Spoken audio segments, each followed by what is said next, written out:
Hello everyone, and welcome back to Sonic Heroes on Microsoft Xbox. I am One Well Sheep yet again, and now, ladies and gentlemen, we're going to be entering Frog Forest, and this is this is without a doubt one of my absolute favorite levels in this game. It's surprisingly challenging, it has lots of speed, there's lots of thrills, and I just love the aesthetics of the stage. And it even has the occasional reference to previous Sonic games, ladies and gentlemen, which I really do dig. In fact, one thing I do love about Sonic Heroes in general is the fact that in a couple of instances during the course of the game, you will be called back to previous Sonic titles. Like, there's a couple of lines of dialogue referencing the egg carrier at some point. There's some lines of dialogue referencing Sonic 3 and Knuckles at another point, you know, ladies and gentlemen. This game does have a couple of referential lines that reference Sonic's previous adventures, and I love that. I love that. It brings back a whole, I don't know, it has like a memory lane sort of dealio to this one. But the only problem with this stage is it does take place on pretty much a massive bottomless pit. So it is very easy to fall down, it is very easy to die if you don't know what you are doing, ladies and gentlemen. You know, folks. And of course, from time to time you're going to come up to these loops. And one thing that Sonic Heroes loves to do with loops is they like to split up the loops into multiple sections. So you have to swap out to Knuckles in order to collect everything in each loop, because at the top of each loop there is basically an extra level up item or another item of some sort, like a ring box, and the only way to get all those items is to swap to Knuckles before you go through certain loops. And I don't mind it too much, but the thing is, what I find is whenever the game requires you to do something in a specific formation, it's usually very tricky to actually accomplish that. For example, whoa, okay, homing attack, okay, that was weird. Basically, the homing attack glitchiness is still around, yeah. But as I was saying, basically, whenever you need to be in a specific formation to go through a certain line of things, for example, those rainbow rings you've seen me going through from time to time, they basically give me bonus points. And to get extra bonus points, you need to go through those rainbow rings as all three characters. From time to time, what the game expects you to do is it expects you to be in a certain formation to go through these lines of rings. For example, if there's 3 rings set up sideways, the game expects you to play as Knuckles and jump into the rings. And it doesn't really work as well as I would like, because for some reason I usually try to maneuver the 3 characters into the rings, and no matter what, at least one character every single time will be off point. At least one character will turn around and be like, nope, you two want to go through that ring, well fuck you, I'm gonna go over here, I'm gonna go around the ring, haha! And it's a bit of an annoyance, really. So yeah, whenever the game expects you to line up, whenever the game expects you to do stuff like that, it can be quite tricky, you know, folks. But anyway, the biggest gimmick with this zone are these frogs. These frogs will be littered around this area from time to time, and what will happen is whenever a frog sees you, it will cause the weather to rain. And basically, we have jungle mushrooms on my island too, but not this huge. Yeah, that's the reference I was talking about. But basically, whenever you see the frogs and they make things start raining, they will start the entire world growing. They'll start making things grow in the environment, which will allow you to progress further and further and further on. For example, this guy just made it rain.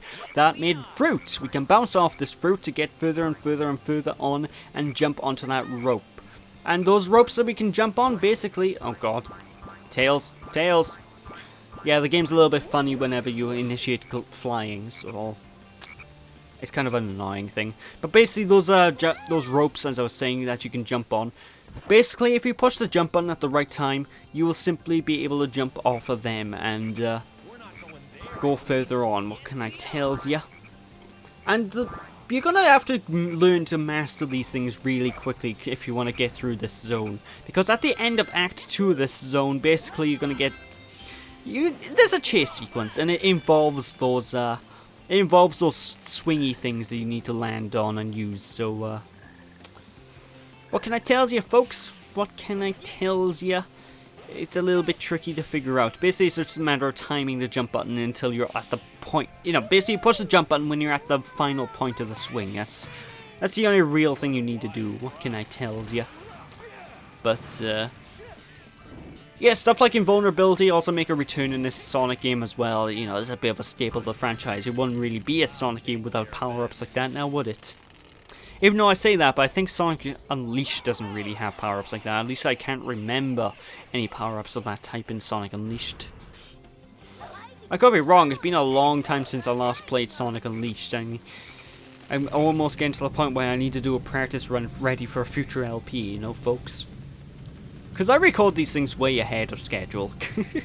I've had this footage of Sonic Heroes sitting on my hard drive for over 3 months now, so, you know.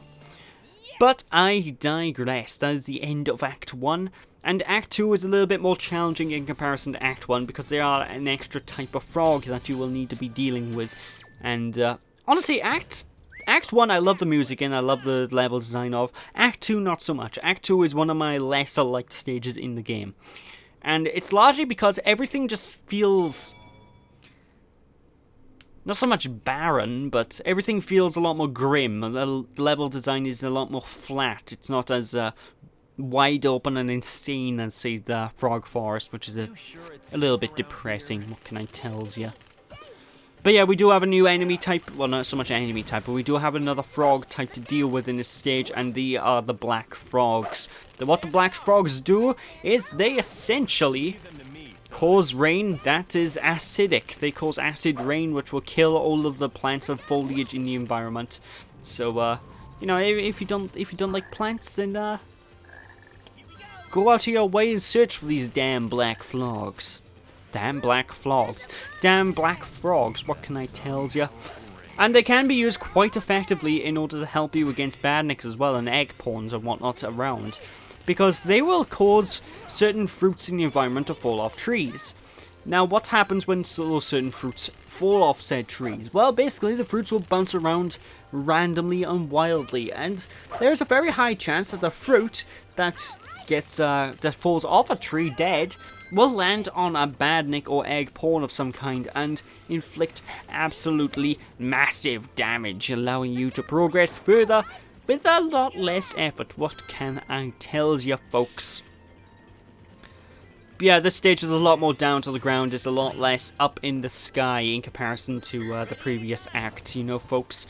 And honestly, I don't like the stage that much. I'll be perfectly honest. It's the music isn't that good. The level design is okay, I guess, but it's definitely not one of my more liked levels. What can I tell you?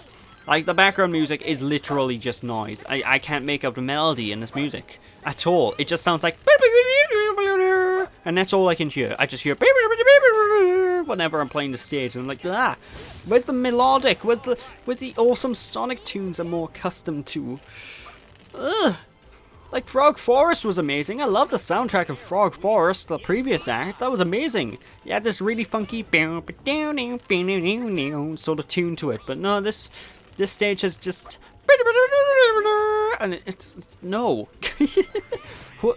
I don't know who did the music in this particular zone, but who did this act? You disappoint me. And if it's Jun Sonoy, come on, you could do better than that. You have done better than that. I don't like the music in this stage.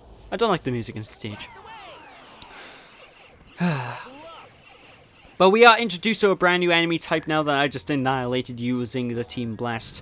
Basically, we have big mooks to deal with, and you're going to see me deal with these things probably much later down the line, but they are enemies that you need to really, really learn how to deal with before you actually start dealing with them. Otherwise, you can probably quite easily die.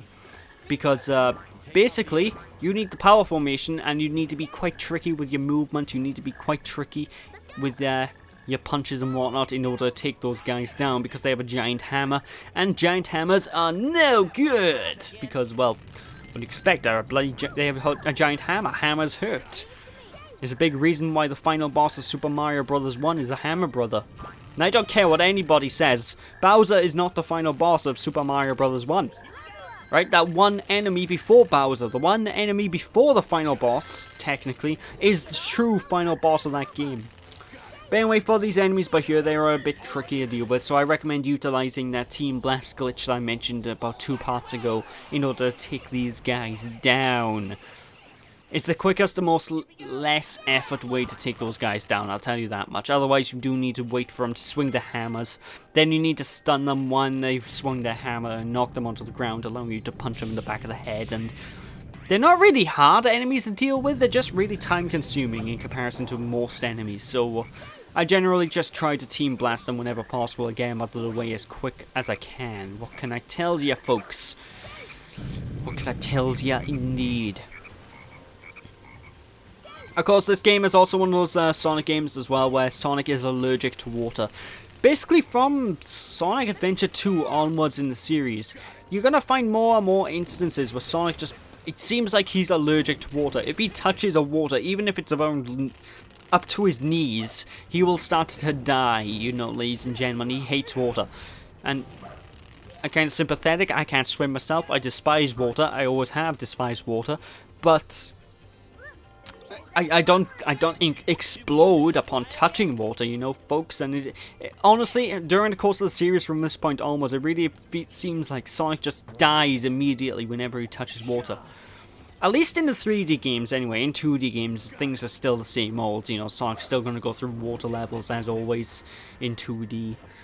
It's just in 3D titles, you know, the water is a bit more of a pain in the ass because it's insta-kill now. It's water is basically a bottomless pit from this point onwards without being a real bottomless pit, you know. That's basically how Sega approach water in these games from this point, and it's surprising to me because you'd think they could probably do some pretty interesting level design ideas with 3D water levels, but they just never really bother to bring those up, you know. They never bother to bring up 3D water levels.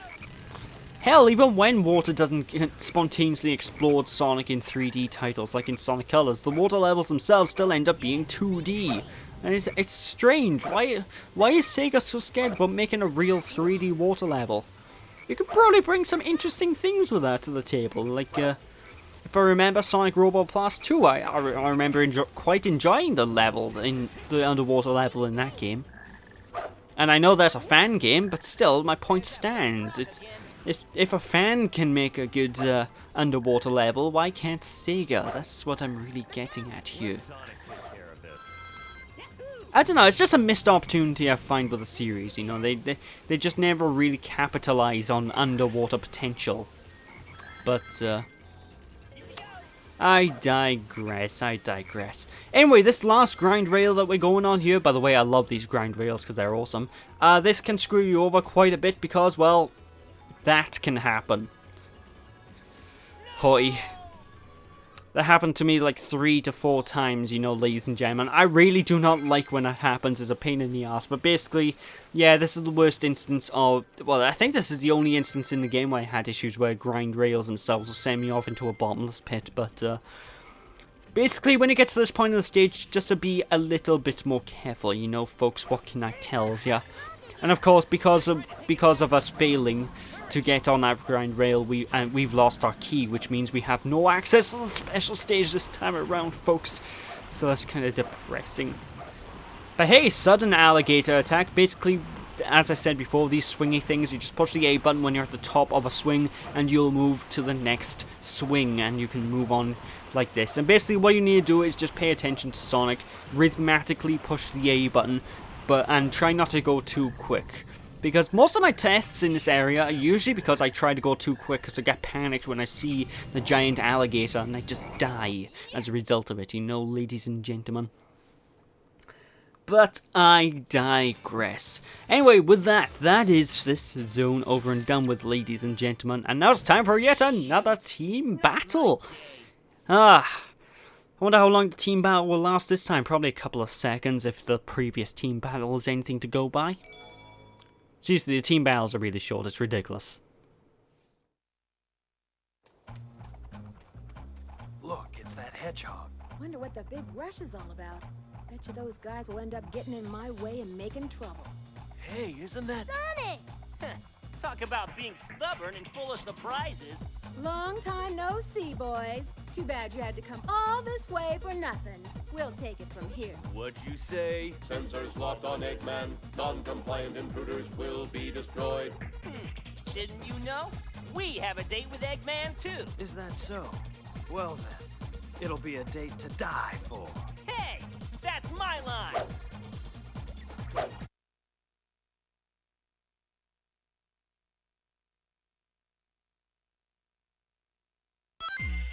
What was with that hedgehog that looked like my twin? Okay, Sonic, you're a bit rude, aren't you? You see Shadow for the first time after thinking he's dead, and the first thing you respond with, huh?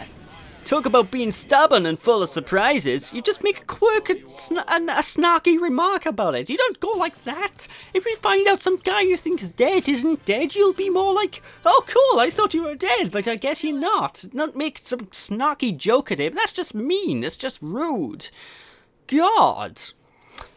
But I digress. Anyway, that is it for this part, ladies and gentlemen. So thank you all for watching. Hope you all enjoyed. Don't be sheepish, people. And I will catch you all next time when we start entering the haunted castle level of the game. So yeah, thank you all for watching, and I'll catch you all then.